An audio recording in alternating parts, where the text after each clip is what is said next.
Mga boss, nagkamali ang taong bayan kung bakit binoto pa si Inday Sara Duterte from Kiko Pangilinan. Wow ah!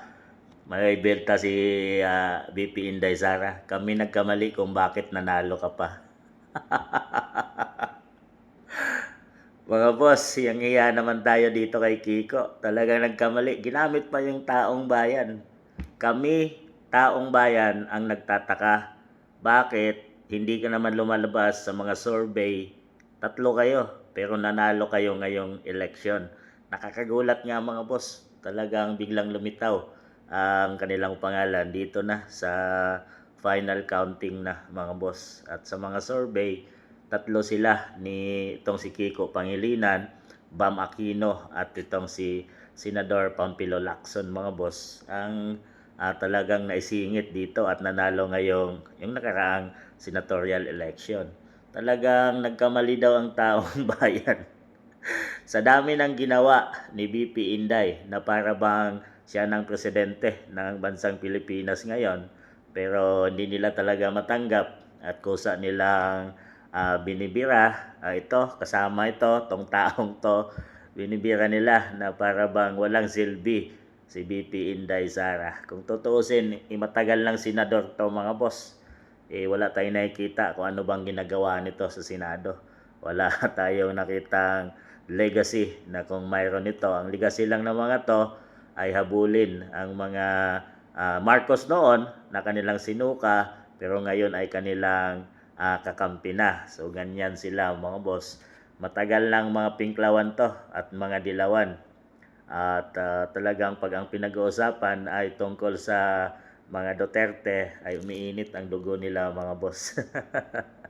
Alam niyo bakit? Line up na rin sila sa PBBM administration.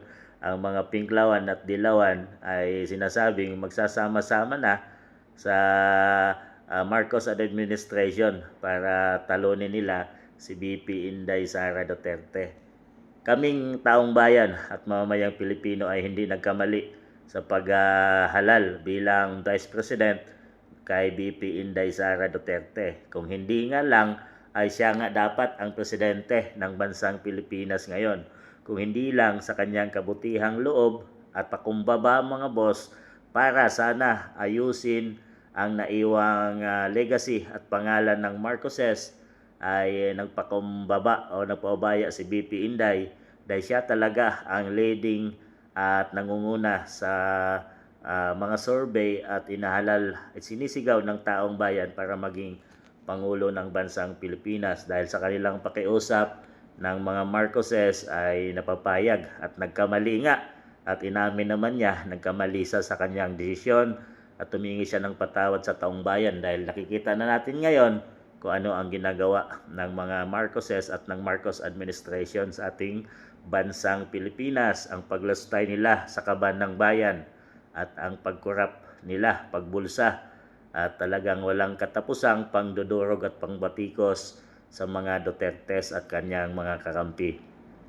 Sa inyong kalaman, Senator Kiko Pangilinan, tama ang taong bayan at ang pagkakamali ay bakit kami nagtiwala kay PBBM, kaya nga sabi nila ay nabudol kami dahil sa kanyang mga matamis na mga salita at ito na ang resulta mga boss. So di kami nagkamali sa pagpili ng Vice President bagkos nagkamali kami sa pagpili ng Presidente at sayo na matagal ka na dyan at wala ka namang silbi. Kayo na umusga mga boss.